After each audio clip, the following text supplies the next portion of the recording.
사랑하는 성도 여러분, 지금은 먹고 마시는 것이 그렇게 크게 와닿지 않을 때가 많습니다. 너무 풍부해서 한국의 백화점처럼 음식이 차고 넘치는, 제가 유학을 마치고 한국에서 가장 놀란 게 백화점에 웬 떡이 그렇게 많은지, 종류가 저는 정말 기절할 뻔했습니다. 와, 한국은 차고 넘치는구나, 차고 넘치는구나.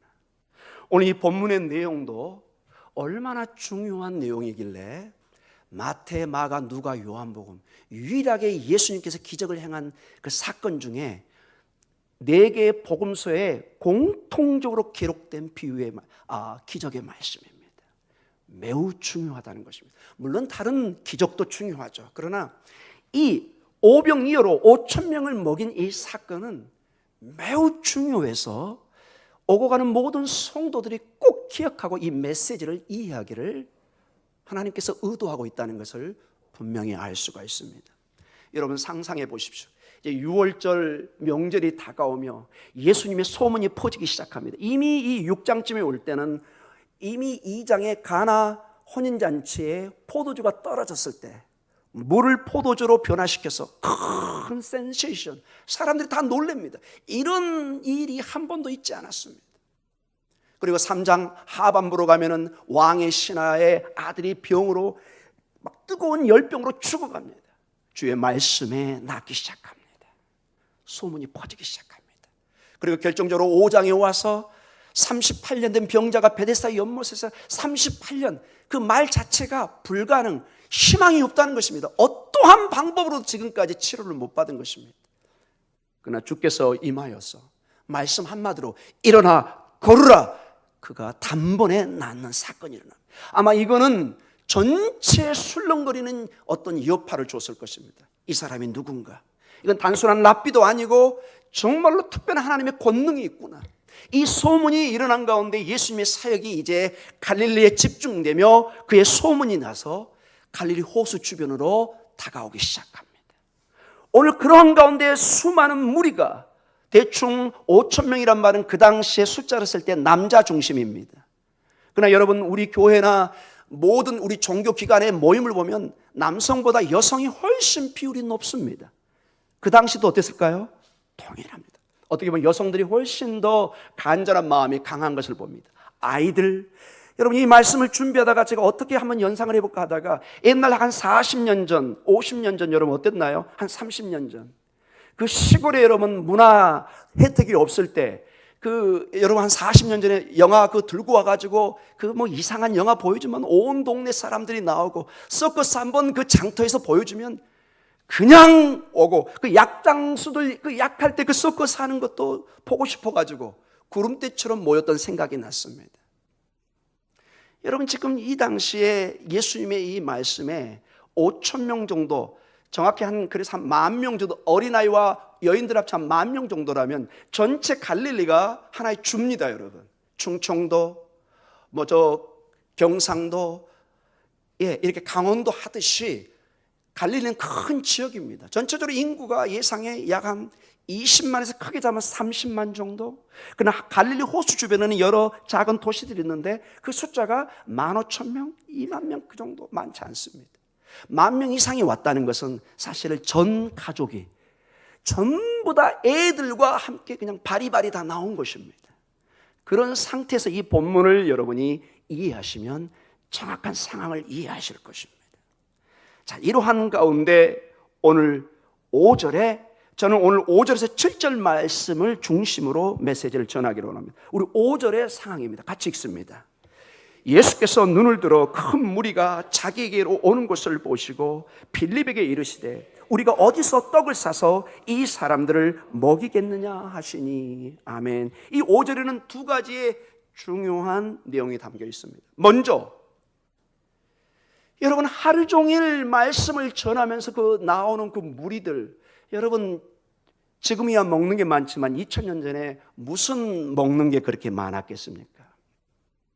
여러분 이 빈들에 그들이 큰 음식을 해가지고 전화 하나면 짬뽕이요, 짜장이요, 알겠습니다, 바로 오는 게 아니잖아요. 여러분 불가능한 일입니다.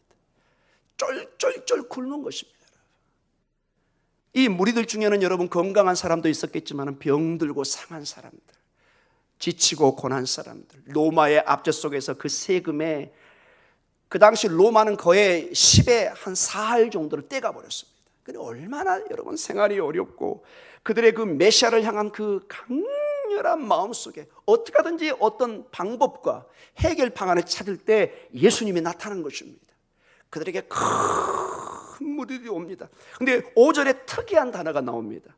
이 예수님께서 이 무리들을 어떻게 하시죠? 여러분 5절을 봐보세요. 눈을 들어. 눈을 들어. 이 단어는 매우 중요한 표현입니다. 여러분 예수님이 무리를 보신 것입니다. 그 지치고 상한 심령을. 지금 누가 그 무리를 보고 있는 거죠? 예수님 하나님이 보고 계신 것입니다. 예수님은 하나님이십니다. 하나님이 우리를 보았다. 우리의 문제를 보았다. 우리의 고통을 보았다. 이제 문제가 해결되기 시작하는 것입니다. 힘이 없는 사람이 우리를 보면 별 의미가 없습니다. 그러나 강력한 능력을 가진 그 근본적인 문제 해답을 가진 분이 주목해서 볼 때 거기에는 스파크가 일어나기 시작합니다. 뭔가 역사가 일어나는 것입니다. 이미 그 증거가 가나 혼인잔치에 물이 포도주로 변하기 시작합니다. 왕의 신하가 아들이 낳기 시작합니다. 38년 된 병자가 주님 그 창조주 하나님을 만날 때 낳게 된 것입니다. 숫자가 상관없습니다. 그 무리를 주님이 보기 시작할 때 거기에 이미 하나님의 놀라운 역사가 지금 동반되고 있는 것을 보게 됩니다.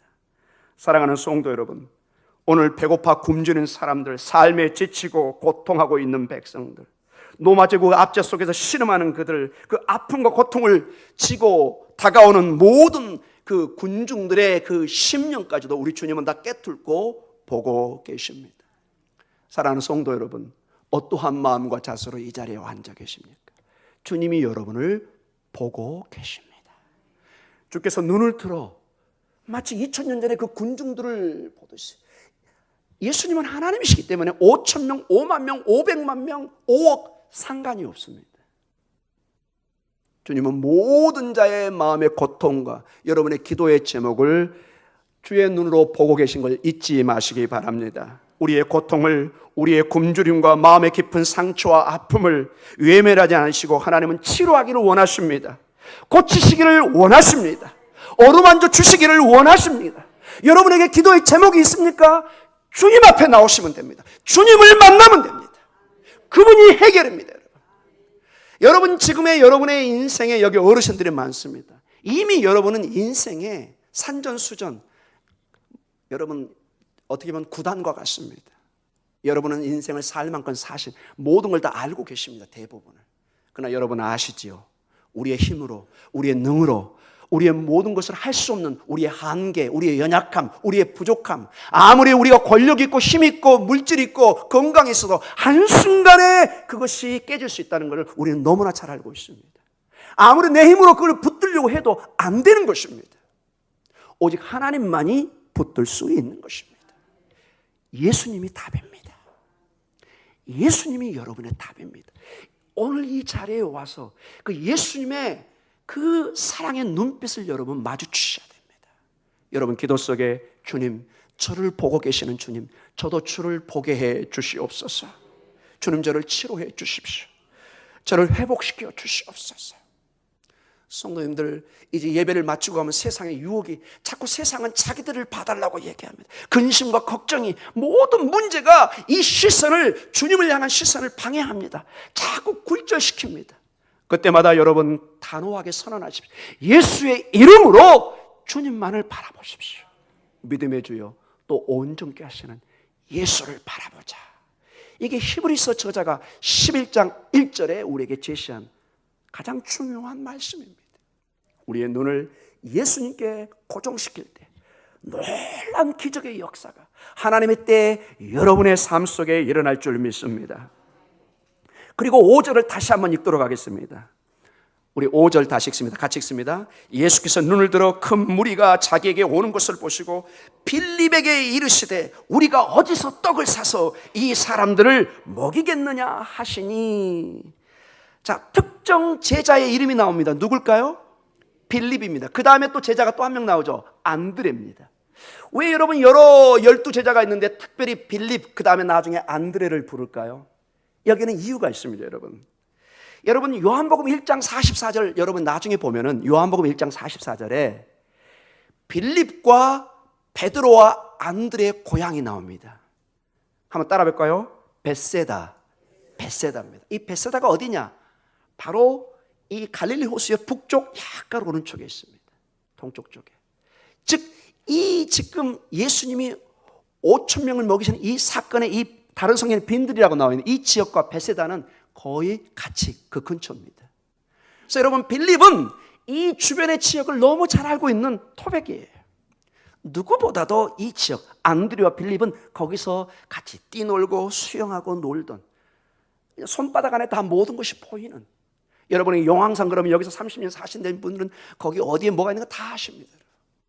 모든 걸 다 알고 있는 빌립에게 묻습니다. 빌립아, 이렇게 수많은 군중들이 오는데 어디 가서 이 사람들을 먹일 수 있겠느냐. 자, 근데 여러분 이 질문을 가만히 생각해 보십시오. 얼마나 난처한 질문입니까, 여러분? 여러분 한두 사람이면 10명, 20명, 우리 교회 이 주방에서 몇 명 정도 여러분 이 정심에 대접할 수 있습니까? 한번 애쓰면 노력하면 자신이 없습니까? 100명? 아이고야. 여러분 겨우 100명입니다. 5천명, 10,000명에 비하면. 여러분 10,000명의 숫자를 갑자기 정심, 저녁을 대접한다. 쉬울까요? 어려울까요? 지금의 생각에도 이게 굉장히 황당한 질문인 것을 알 수 있습니다. 갑자기 이 많은 사람에게 지금 오후 거의 해가 저물 직전입니다. 하루 종일 배가 쫄딱 굶어 있고 이 사람들은 많이 먹을까요? 적게 먹을까요? 저도 꽤 먹는 편인데 저보다 몇 배를 먹을 것 같습니다. 얼마나 배가 고팠을까요? 근데 여러분 이 질문을 하는 주님의 의도가 6절에 나옵니다. 이 6절 한번 읽어볼까요? 이렇게 말씀하심은 친히 어떻게 하실지를 아시고 빌립을 시험하고자 하심이라. 아멘. 자, 6절에 짧지만 굉장히 깊은 뜻이 두 가지가 들어가 있습니다. 친히 어떻게 하실지를 뭐 하시고? 아시고. 빌립의 능력으로는 여러분 불가능하죠. 나중에 빌립이 얘기합니다. 200데나리온이나 들어가는데 주님 어떻게? 택도 없는 소리죠. 이미 주님은 엄청난 이미 어떻게 하실지를 아십니다. 주님이 계획을 가지고 계세요. 근데 단순히 빌립을 뭐 하고자 해요? 테스트, 시험. 이 테스트는 여러분 유혹이 아니라 마치 학생이 학교에서 시험 보는 것과 동일한 단어로 이해하시면 될 것 같습니다. 제 기억에도요, 시험 보는 날 제일 학교 가고 싶지 않는 날. 여러분 자녀들이 막 삐적거리고 학교 안 가려고 할 때 주로 그날은 시험 보는 날입니다. 아, 저만 그런 것 같습니다. 예. 사랑하는 성도 여러분, 시험. 때로는 하나님은 아버지는 우리를 시험하십니다. 마치 아브라함을 그 믿음의 사람 아브라함을 창세기 22장에 가면은 그 독생자 그에게 유일한 약속의 아들 이삭을 뭐 하게 하죠? 모리아산에 바치게 합니다. 나중에 보면 아브라함을 믿음을 시험했다. 왜 시험하는가? 여기 계시는 학교 선생님들 계시면 그분들에게 한번 물어보시고 좀 더 깊이 알고 싶으면 나중에 하나님 앞에 직접 물어보시기 바랍니다. 하나님의 방법에 우리를 믿음을 시험하는 과정이 있습니다. 빌립을 시험하고자 합니다. 자, 여러분 이 불가능해 보이는 이 질문 앞에 이 빌립이 얼마나 당황했는가 여러분 7절 한번 보도록 하겠습니다. 우리 7절 같이 읽습니다. 빌립이 대답하되 각 사람으로 조금씩 받게 할지라도 200데나리온의 떡이 부족하리이다. 너무나 이성적으로 이해할 수 없는 질문에 빌립이 놀라면서 주님, 그래요? 너무 당연하죠. 한 사람 돈 받아가지고 하도 200데나리온이 필요한데 그 많은 돈이 어떻게 제가 모을 수 있습니까? 여러분 이 말씀을 여러분이 좀 이해하려면은 이 본문의 내용을 좀 더 자세히 보셔야 됩니다. 여러분 1데나리온이 이 돈의 가치가 품꾼이 하루 일당입니다. 하루 종일 일하면 받는 돈, 뭐 7만 원에서 한 10만 원, 15만 원, 그 정도 대충 평균적으로 받을 수 있다고 보죠. 200데나리온은 합쳐보면은 한 사람의 6개월 품삯입니다. 여러분, 한 사람이 매일 일해가지고 6개월을 일한 돈이 여러분 작습니까? 큽니까? 사실 어마어마한 돈이잖아요, 여러분. 물론 부자들에게 이건 뭐 껌값이겠지만은 보통 서민들에게 6개월씩의 돈을, 월급을 갑자기 가져와라, 거의 힘든 내용입니다. 빌립의 입장에서는 도저히 받아들일 수 없는 그러한 내용인 것을 보게 됩니다. 그래서 어떤 그 주석이나 또 일부 목사님도 그러신 것 같아요. 이 본문을 보면서 빌립이 믿음이 없다고 이렇게 책망하는, 굉장히 이렇게 직접적으로 공경하는 설교를 가끔 보았고, 저도 주석을 보았는데 매우 부적절할 수 있습니다. 여러분, 지금 빌립이 이렇게 진단을 내는 이게 여러분 정확한 진단입니까? 아닙니까? 매우 현실적으로 정확하게 진단을 하고 있습니다. 이 들녘에서 아무리 생각해도 여러분 갑자기 이걸 모을 수 있는 길이 없습니다. 매우 빌립은 상식적으로 접근하고 있고 현실적으로 정확하게 현실을 판단하고 있습니다. 그래서 이 빌립의 이 판단이 어떤 면에서 크게 잘못되지 않았다는 것을 예수님의 태도를 보면 압니다. 여러분이 이 빌립의 대답에 예수님이 빌립을 책망합니까? 안 합니까? 전혀 책망하는 내용이 없습니다. 나중에 그 대답을, 이거에 대한 대답으로 예수님은 새로운 방법으로 그 떡을, 불가능한 그것을 축사하심으로 5,000명 아니 10,000명이 먹을 수 있는 축복으로서 빌립의 그 대답에 응답을 합니다. 자, 이제 결론적으로 말씀을 한번 나눠보도록 하겠습니다. 그러면 이 본문에서 무엇을 우리가 문제점을, 도전을 받을 겁니까?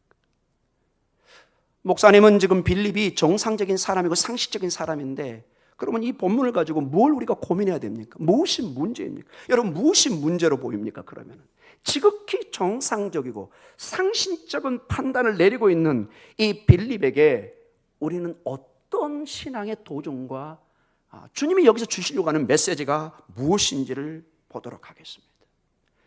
자, 여기 이 본문에서는 빌립은 200데나리온, 품꾼의 그 약간 반년치 6개월 가까이의 그 월급이 소용된다고 얘기하고 있고, 이 질문에 다른 복음서를 보면 흥미로운 대답이 나옵니다. 제자들과 빌립이 어떤 이 질문에 대안을 제시합니다. 여러분, 마가복음 6장 35절에서 36절입니다. 매우 흥미로운 대답이 나옵니다. 같이 한번 읽어볼까요? 때가 저물어가매 제자들이 예수께 나와 여짜오되 이곳은 빈들이요 날도 저물어가니 무리를 보내어 두루 촌과 마을로 가서 무엇을 사 먹게 하옵소서. 자, 이 빌립과 제자들의 대안은 뭐예요? 이 사람들을 빨리 보내서 각자 해결하게 하세요. 우리 12제자 이거 뭐 완전히 뭐 날거지 되라고 이러십니까? 여러분, 돈이 어디 있습니까? 은행에 잔고에서 뺄 수도 있는 것도 아니고 그런 돈도 가진 사람도 아니고. 여러분, 아무리 생각해도 굉장히 합리적인 접근이죠. 공짜로 말씀 들었으니까 이제 때가 됐으면 가서 각자 그 근처에 가서 뭐 빵을 사 먹든지 빵을 지져 먹든지 뭐 알아서 하게 해주세요. 이렇게 이 제자들은 지극히 상식적인 대답을 합니다. 여러분, 어떠세요? 여러분, 제자들과 이 빌립의 대답, 이 마가복음도 그렇게 나빠 보이지 않죠? 상상해 보십시오, 여러분. 제가 막 하늘의 권능을 받아가지고 막 말씀을 전합니다. 막 사람들이 여기 구름대처럼 찼다고 생각해 보십시오. 막 사람들이 갈 줄 모릅니다. 막 이렇게 하고 막 말씀을 듣습니다. 너무너무 배가 고픕니다. 그런데 제가 끝나면서 자, 여러분 1시간 휴식, 빵 사 먹고 오세요. 이거 하고 여기서 막 기도해서 빵이 막 쏟아지게 하는 거, 어떤 게 더 나을까요? 제가 이걸 보면서 여러 가지로 상상을 해봤습니다. 자, 문제는 뭐냐면 우리들도 이러한 상황이 되면 동일한 판단을 내릴 수밖에 없다는 것입니다. 정확하게 현실을 직시하고 그것에 맞게 반응한 거 지극히 현명한 것입니다, 여러분. 지극히 현명한 것입니다. 지금 빌립과 그 제자들은 정확하게 계산기 같은 이 신앙으로 따지고 있는 것입니다. 여러분, 이거는 일면에 매우 우리에게 필요한 일입니다. 여러분, 우리 가정생활에 빠른 현실을 직시하는 계산법이 없으면 우리 집은 여러분 파산할 것입니다. 부모와 가장이나 부모가들이 여러분 수입은 일정한데 과하게 돈을 쓴다든지 그러면 자녀들 교육이나 그 집은 얼마 가지 않아서 파산할 것입니다. 현실을 직시해서 정확히 계산해서 현명하게 쓰는 것 매우 중요합니다. 여러분 아멘이죠? 여러분 아멘 하셔야 됩니다. 여러분 가정을 규모 있게 쓰셔야 됩니다. 마음대로 써놓고 나중에 하나님 부족한 거 채워주세요, 은행에 보내주세요. No, 주님 그러십니다. 네가 일해라 다시, 이렇게 얘기합니다. 성경은 절대로 우리의 낭비의 삶, 과한 삶, 지혜로운 삶으로 말하지 않습니다. 교회는 어떨까요, 여러분? 교회가 막 돈을 팍팍팍 쓰면 어떨까요? 기분은 좋지만 얼마 가지 않아 교회도 파산합니다.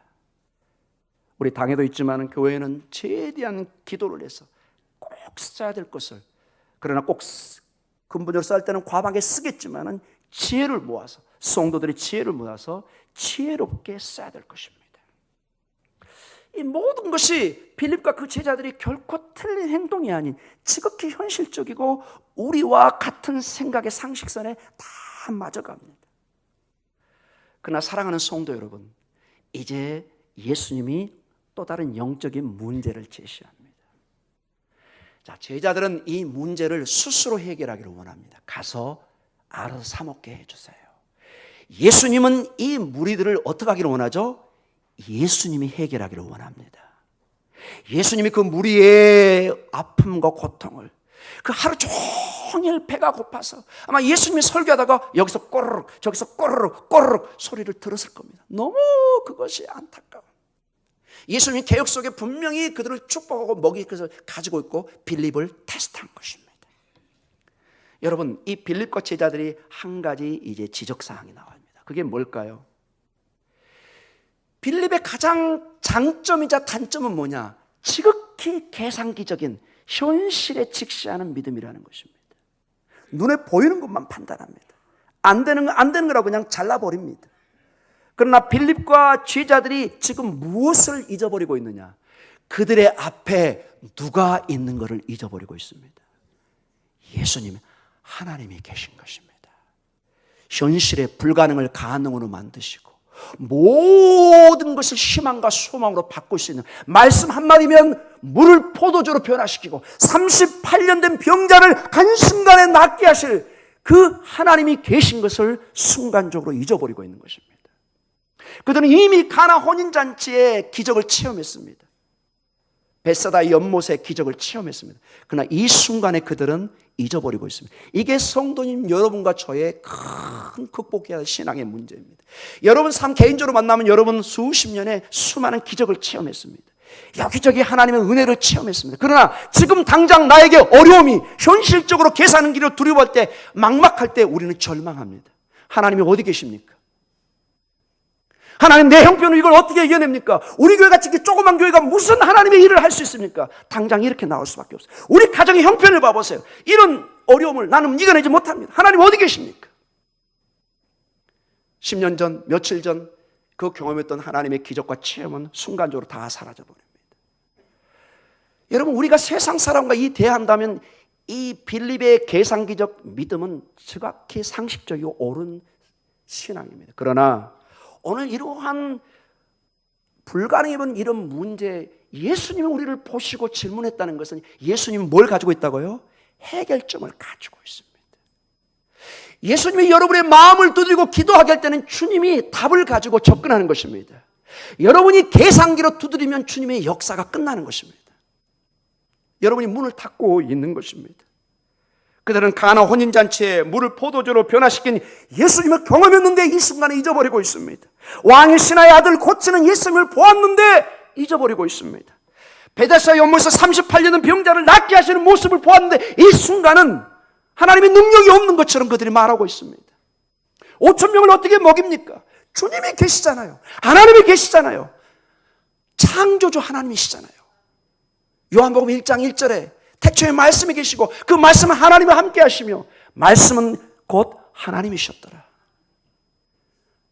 예수님이 하시면 모든 게 가능한 것입니다. 여러분 안에는 복음의 능력, 부활의 능력이 있습니다. 예수의 이름으로 능치 못할 일이 없는 줄 믿습니다. 때로는 우리에게 계산기적인 두드리는 신앙도 필요합니다. 그러나 때로는 하나님 앞에 결단하고 모든 걸 던질 수 있는 믿음도 필요한 것을 잊지 마시기 바랍니다. 오늘 이 본문에서는 빌립의 신앙을 야단치려고 하는 것이 아니라 주님은 한 번도 야단치지 않았습니다. 그러나 우리의 믿음의 지경을 훨씬 넓혀서 우리가 믿는 예수님이 하나님이 어떤 분이신가를 여러분의 삶에 증명하기를 원하십니다. 기도하고 또 절망하고 또 쓰러지지만 그러나 예수님을 바라보고 또 바라볼 때 하나님의 때에 반드시 응답하시고 반드시 치료하시는 주님을 바라보시기 바랍니다. 예수님을 바라볼 때 마치 출애굽 가정에 하나님께서 만나를 보내셔서 거의 200만에 가까운, 여기하고 비교가 안 됩니다. 그 사람을 한순간에 40년을 먹이십니다. 5,000명, 10,000명 숫자도 아닙니다. 그런 면에서 여러분의 문제는 하나님 앞에 나가 주님이 보시고 축복하실 때 문제가 아닌 줄 믿습니다. 이 주님을 바라보시면 여러분의 문제는 티끌처럼 변할 것이고 하나님은 점점 커셔서 오늘 이곳에 이 갈릴리 호수 주변의 한 빈들에서 일어난 이 5,000명을 먹이시는 사건이 여러분의 가정과 여러분의 삶, 이 믿음의 공동체에 임할 줄 믿습니다. 오늘 여러분의 삶의 이 치료의 역사가, 고침의 역사가, 회복의 역사가, 풍족히 먹는 역사가 여러분에게 임하시기를 간절히 축원합니다. 할렐루야! 우리 기도하겠습니다.